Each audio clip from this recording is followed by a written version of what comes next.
Olá, o Justiça em Questão de hoje fala sobre comunicação falsa de crime. Saiba o que o Código Penal brasileiro prevê para casos de registro de mentira em ocorrências policiais ou denúncias fantasiosas para tentar benefício próprio.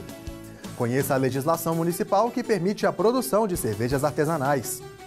Direito do viajante. Veja o que pode ser trazido na mala na volta de uma viagem internacional. E mais, a equipe do JQ acompanhou o trabalho voluntário dos agentes de proteção do Juizado da Infância e da Juventude de Belo Horizonte. Fique com a gente, nossa edição começa agora.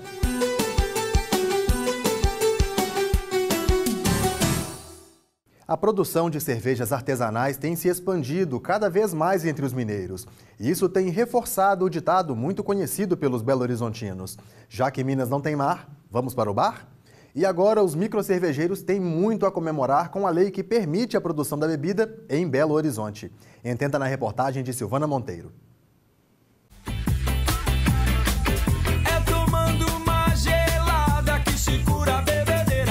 Seja na música, seja no copo, a cerveja não sai da boca de boa parte dos mineiros, sobretudo a cerveja artesanal.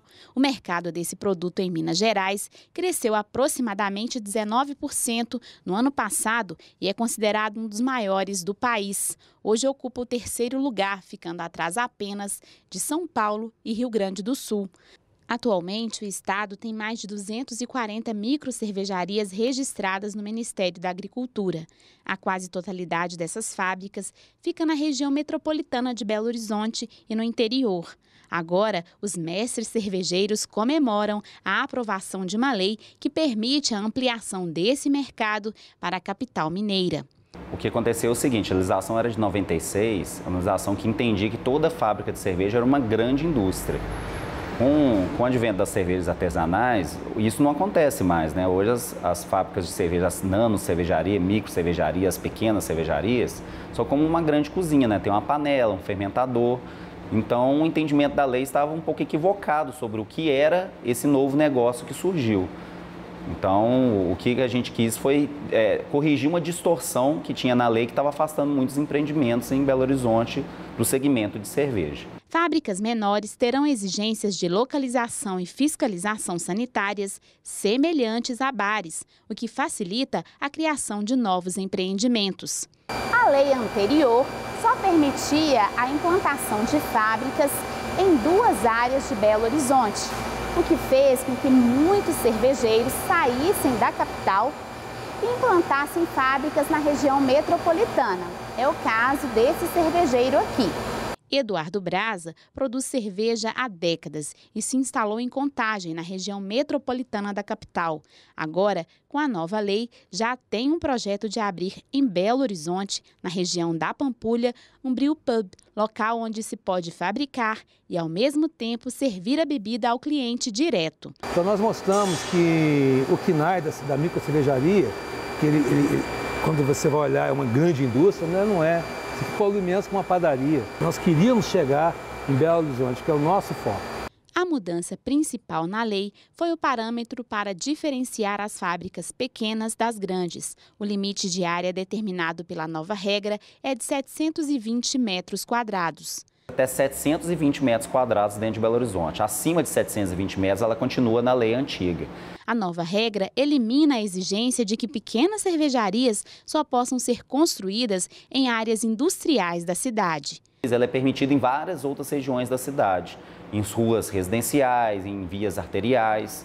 Então, isso possibilitou o direito de existência, que é o que a gente estava querendo, que antes você já era barrado no início, né? Antes de você ter o licenciamento prévio, você já era barrado pela localização. Então, a gente quis corrigir essa distorção que tinha na lei para poder ter o direito de existência dos brewpubs, das microcervejarias e nano-cervejarias em Belo Horizonte. Ele tem que primeiro entrar no site da prefeitura, fazer um licenciamento prévio, uma consulta de licenciamento para ver se aquela região dele está contemplada, porque nós temos as áreas de diretrizes especiais em Belo Horizonte, que são legislações específicas que a lei não abrangiu. Então, algumas áreas podem ter atividades do grupo 2 e outras não podem. Isso ainda é uma coisa que a gente não conseguiu ainda mexer completamente. Mas E depois, além desse licenciamento prévio, ele tem que pegar também e pedir no mapa a autorização de fabricação. Que o mapa ele funciona igual uma vigilância sanitária. O produtor vê na nova lei a possibilidade de diminuição nos custos. A nossa carga tributária é muito grande, por isso nós temos que entrar por Simples para poder vender para o consumidor direto. Porque se eu for vender para os pontos de venda, praticamente eu não tenho lucro. Diminuindo os custos, sobra para investir mais no produto. Bom para quem produz, melhor para quem consome a gelada, serva, breja, enfim, essa bebida tão apreciada pelos mineiros.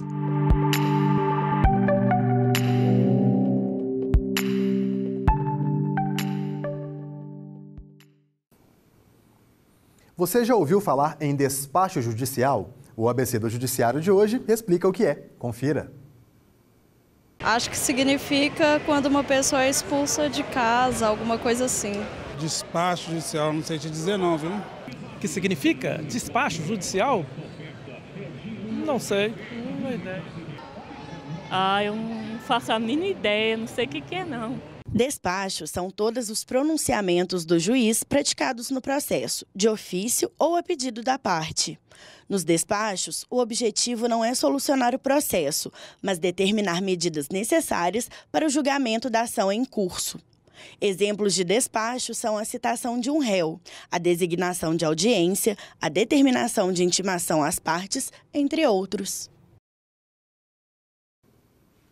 A gente volta daqui a pouco para falar o que pode ser trazido na bagagem na volta de uma viagem internacional e mostrar como a comunicação falsa de crime é abordada pelo Código Penal brasileiro.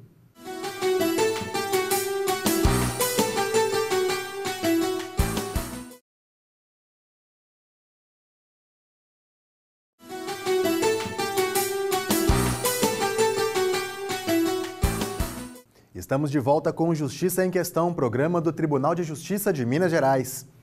Infelizmente, tem se tornado muito comum mentir ou omitir dados para a polícia e demais órgãos públicos, com o objetivo de levar alguma vantagem. É o famoso vai que cola. Cidadãos têm registrado desde mentirinhas para tirar a segunda via de um documento sem pagar as taxas, até a denúncia de um falso sequestro para chamar a atenção ou receber o dinheiro do resgate. O que muitas pessoas não sabem é que, se descobertas, podem responder a um processo criminal. É fato ou fake? Nos últimos anos, tem sido comum essa dúvida em relação a muitas notícias. Mas a polícia já está habituada a fazer esse questionamento quando recebe a denúncia de um crime. Na base móvel de segurança comunitária da Praça 7, em Belo Horizonte, o alerta é bem visível. Nós sempre fazemos o alerta antes da pessoa começar a fazer o boletim de ocorrência. Quando você provoca a ação de alguma autoridade policial através de uma comunicação falsa de um crime ou uma contravenção, isso sim é um crime. Esse crime está previsto no artigo 340 do Código Penal, cuja pena é de detenção de 1 a 6 meses ou multa. A comunicação falsa de crime demanda os serviços de vários órgãos do sistema de justiça. Além disso, provoca o uso desnecessário do efetivo policial, o desequilíbrio do planejamento operacional de combate ao crime e, consequentemente, o desperdício de verba pública. Porque aquele famoso trote, ou então uma falsa comunicação de crime feita pessoalmente, que é a mesma coisa, no sentido estrito da situação, nós temos o quê? Prejuízos econômicos, nós temos prejuízo de tempo, prejuízo social, que a gente poderia, por exemplo, estar alocando aquela viatura que está à disposição daquela falsa comunicação de crime numa operação ou então num ponto de visibilidade estratégico. Então, é muito importante a população conscientizar. Os casos envolvendo comunicação falsa de crime são trazidos aqui ao Juizado Especial Criminal. Caso a pessoa não tenha antecedentes criminais, ela pode ser beneficiada com uma transação penal, ou seja, pode pagar uma multa ou prestar serviços à comunidade. No entanto, esse benefício só é concedido uma vez a cada 5 anos, desde que a pessoa não tenha outra condenação. Os casos são os mais diversos, desde falso sequestro até furto de documentos e automóveis. O magistrado observa um crescimento nesse tipo de demanda. Tem chegado, assim, a experiência nossa de que chega por dia de 3 a 4 situações, TCOs, envolvendo a falsa comunicação de crime. É um crime que está vindo com muita frequência. E é por causa desse aparelhinho aqui que muita gente tem dado uma de Pinóquio. A maioria das comunicações falsas de crime tem como pivô o celular. O caso clássico que chega aqui no Juizado Especial das situações de pessoas que às vezes perdem o seu celular ou ele é extraviado de alguma forma e essas pessoas vão até a delegacia de polícia e dão uma falsa queixa de um crime, de um furto ou de um roubo, com o intuito de obter o pagamento daquele seguro, daquele aparelho celular. A experiência que a gente tem aqui no juizado é o seguinte, que a gente recebe esses procedimentos por falso crime, os policiais, nas próprias delegacias, eles já desconfiam dessa situação, que isso está sendo uma prática muito comum, muito corriqueira, e passam a investigar. E entrevistam a própria pessoa que fez aquela reclamação, ou às vezes alguma testemunha, ou às vezes apenas as telas do olho vivo, as câmeras do olho vivo com as filmagens, e chegam à conclusão de que aquela pessoa mentiu. Normalmente, quem faz a comunicação falsa de crime em relação aos celulares tem o intuito de obter vantagem financeira. Para ter acesso ao prêmio do seguro, né, obtendo outro celular ou então um preço respectivo daquele celular. Isso faz com que a seguradora seja lesionada, ela tenha que pagar esse prêmio à suposta vítima, a pseudo-vítima, num caso que não configura o pagamento do prêmio, né? Isso aí é mais um prejuízo. E de um modo social, a gente tem o quê? A elevação do custo do seguro. Por quê? Quanto mais denúncias, quanto mais acionamento do seguro, mais elevado fica esse seguro. Então é um prejuízo também social. Denunciar um fato criminoso é um direito e também um dever do cidadão. Para quem precisa e quer contribuir de forma honesta, há vários canais para fazer denúncias. Pode ser feito via 190, né? Via 181, que é o disque denúncia, que é feito totalmente de forma anônima. E também pode ser feito verbalmente, pode ser feito de forma presencial nas companhias de polícia, nos batalhões. E aqui em Belo Horizonte a gente pode fazer também por meio das bases de segurança comunitária, igual essa aqui que a gente tem na Praça 7. Na página da Polícia Militar de Minas Gerais, é possível registrar uma ocorrência online e também encontrar o endereço de todas as bases móveis comunitárias, às quais o cidadão pode comparecer pessoalmente.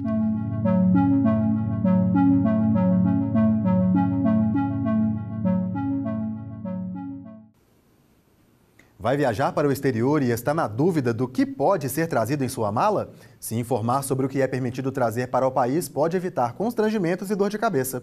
Entenda na reportagem. Acabou-se o que era doce.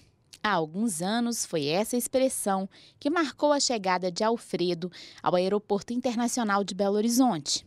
Ele trazia na mala 6 latas do doce argentino Havana, adquirido no free shop de um aeroporto uruguaio. Já sabendo que o voo era do Uruguai, eles estavam de olho em doce de leite, porque era proibido trazer. E assim que a mala passou no raio-x, o fiscal falou, é doce de leite, né? E aí encaminhou a gente para uma funcionária do Ministério da Agricultura, começou abrindo um por um e ainda reclamou, falou, olha, eu fiz a minha unha hoje, tem que ficar abrindo essas latas, estraga a minha unha. Né? E foi abrindo, aí ela tirava o lacre, abria e já tinha um detergente, desse detergente de cozinha mesmo, e ela abria e jogava detergente dentro do doce de leite. O doce de leite já não consta mais na lista de produtos proibidos por instrução normativa do Ministério da Agricultura. Mas ainda há diversas outras restrições que podem ser consultadas no site do Ministério da Agricultura, Pecuária e Abastecimento. A Receita Federal fiscaliza a importação de diversos produtos e até dinheiro, devido à falta de autorização e declaração. Os passageiros são selecionados de forma aleatória por meio de um sistema de fiscalização. O sistema de gerenciamento de risco, que ele cruza dados dos passageiros, né? A gente tem a lista dos passageiros antes da aeronave pousar, a gente já tem acesso a essa lista. A gente submete essa lista ao sistema de gerenciamento, onde ele cruza dados em diversas fontes de informação na Receita, e aí são selecionados passageiros que serão submetidos a esse tratamento, né? A esse procedimento de fiscalização. Não necessariamente as malas serão abertas, porque eles são selecionados, passam pelo raio-x, que está aqui atrás da gente, e nesse procedimento de visualizar no raio-x as bagagens é que a gente tem uma segunda verificação e decide se vai abrir ou não essas bagagens. São verificados aqueles itens que fogem do conceito de uso pessoal, os que necessitam de tributação e os que demandam anuência da Vigiagro ou da Anvisa. No Manual do Viajante, no site da Receita Federal, é possível encontrar a descrição dos bens considerados de uso e consumo pessoal, o que é permitido ou não. Nós aprendemos normalmente smartphones, né, notebooks, suplementos de componentes, né, de computadores, como principalmente memória e processadores, equipamentos e instrumentos de uso médico e odontológico, cuja importação tem que ter anuência prévia da Anvisa. Então, esses aí são equipamentos que normalmente, se chegam sem essa anuência prévia, já serão objeto de perdimento. Escapamentos de motocicleta, pastilhas de freio, rodas de automóveis. Então, isso são partes e peças, né, que são essenciais ao funcionamento do automóvel, digamos assim. Então, é proibido. A Instrução Normativa 1059 é quem estabelece essa proibição. O Alfredo já viveu outro episódio de fiscalização da mala e apreensão de produto devido a um isqueiro antigo em um fluido para manutenção. O que ele não sabia é que se tratava de um produto proibido. Ele foi retirado da sala de embarque e levado a um ambiente de inspeção. Abriu o isqueiro, olhou e me devolveu o isqueiro. Para eu embarcar com o isqueiro, uma coisa que eu achei, né? Mas o fluido foi confiscado. E, por fim, o voo, as pessoas já tinham todas embarcado. Onde que eu estava, no aeroporto, elas me colocaram num micro-ônibus. E nesse micro-ônibus eu fui até onde que o avião estava, subi pelas escadas, passei dentro do Finger, né? E embarquei. E todo mundo, pelo menos os brasileiros que tinham me visto na sala de embarque ser chamado pelas autoridades, né? Falaram, olha o sujeito aí, né? Ele teve o isqueiro devolvido, mas em alguns casos todos os bens são apreendidos. O viajante também precisa ficar atento ao levar valores em espécie. Então, se você está aportando, por exemplo, 4 mil euros, né, passa fácil de 10 mil reais. Então, você está obrigado a declarar. Isso é equivalente em qualquer moeda. Se você converteu e ultrapassou 10 mil reais, entrando ou saindo do país, você tem que preencher essa declaração, DPV, Declaração de Porte de Valores, que está dentro do mesmo ambiente da Declaração de Bens de Viajante.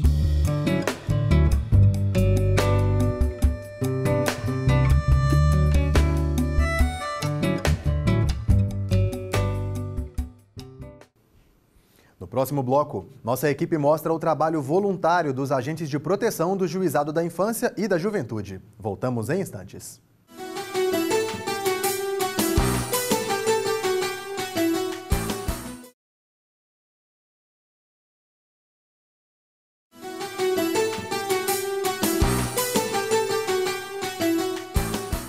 Estamos de volta. Você está assistindo ao Justiça em Questão. Os agentes de proteção do Juizado da Infância e da Juventude fiscalizam a presença de crianças e adolescentes em festas, bares e boates. Nossa equipe registrou o trabalho dos voluntários na noite da capital mineira. Acompanhe. Meu nome é Leandro Tadeu Golberto Souza, tenho 40 anos, sou empresário e estou aí há 5 anos nessa função aí de agente de proteção. Leandro tem na rotina a tarefa de se apresentar na Vara Civil da Infância e Juventude para atuar como fiscal voluntário. E ele não é o único. Atualmente, são 300 agentes cadastrados. Outros 120 estão em treinamento. A coordenadora destaca que, para integrar a equipe, é preciso cumprir alguns requisitos. O provimento 355 da Corregedoria Geral do Tribunal de Justiça determina vários critérios para que eles possam fazer parte do nosso corpo de voluntariado, sendo que tem que ter, no mínimo, o 2º grau e também trazer vários documentos, como, por exemplo, a certidão negativa civil e criminal do Tribunal de Justiça, antecedentes criminais, comprovante de conclusão do 2º grau, documentos pessoais e preencher o formulário solicitando esse credenciamento. Os agentes são responsáveis por fiscalizar se menores estão consumindo bebidas alcoólicas ou estão expostos a situações de risco. Divididos em equipes, eles fazem palestras em escolas, fiscalizam parques do município, atuam dentro e fora de estádios de futebol e fiscalizam festas e bares. Leandro é coordenador de equipe. É ele quem fica com a rota de locais a fiscalizar. Os endereços que serão visitados são informados aos agentes minutos antes da hora de sair para a rua. Todos embarcam em um veículo oficial e partem para a missão.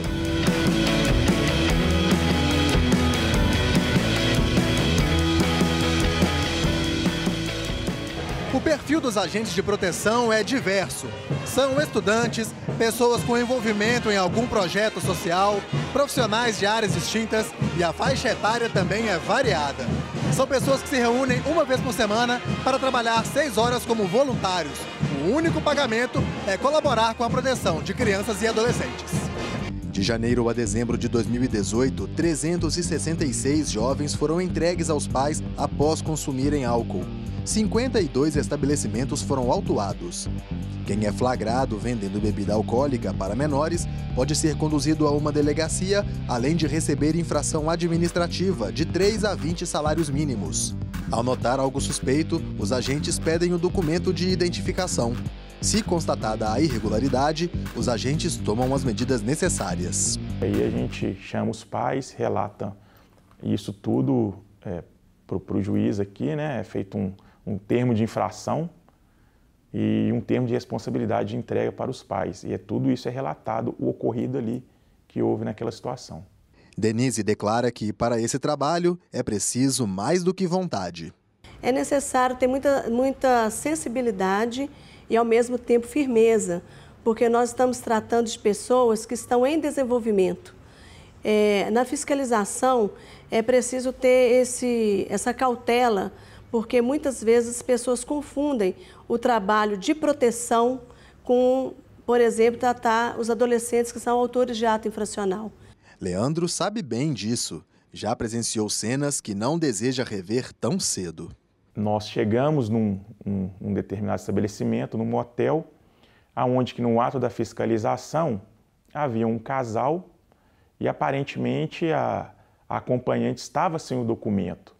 E verificando, realmente foi constatado que aquela pessoa era menor. E ela falou, não, eu não sou menor, sou namorada do rapaz, o rapaz é minha namorada. E averiguando toda aquela situação, ela acabou relatando que ela era menor de idade, tinha 16 anos apenas e estava fazendo programa, era garota de programa. Mas o trabalho que parece ser repressor, muitas vezes é bem recebido por quem assiste à fiscalização. Acho bem interessante porque é uma segurança, né, para a população, para os pais dos menores, né? Acho que é uma segurança, sim. Se você tivesse um filho, você se sentiria mais segura de saber que esse serviço é prestado? Sim, me sentiria mais seguro, com certeza. Segurança. Um bom termo para definir o que representa o trabalho dos homens de preto. Os agentes trabalham em equipe justamente para que possam se sentir protegidos e também proteger o adolescente. Porque a gente tem que sempre lembrar que quando ele é servido bebida alcoólica, ele é considerado vítima, segundo o ECA. Então eles estão ali não para julgar, para coibir o adolescente em si, mas os agentes vão para verificar quem está vendendo, quem está hoje cometendo um crime que não é mais contravenção penal.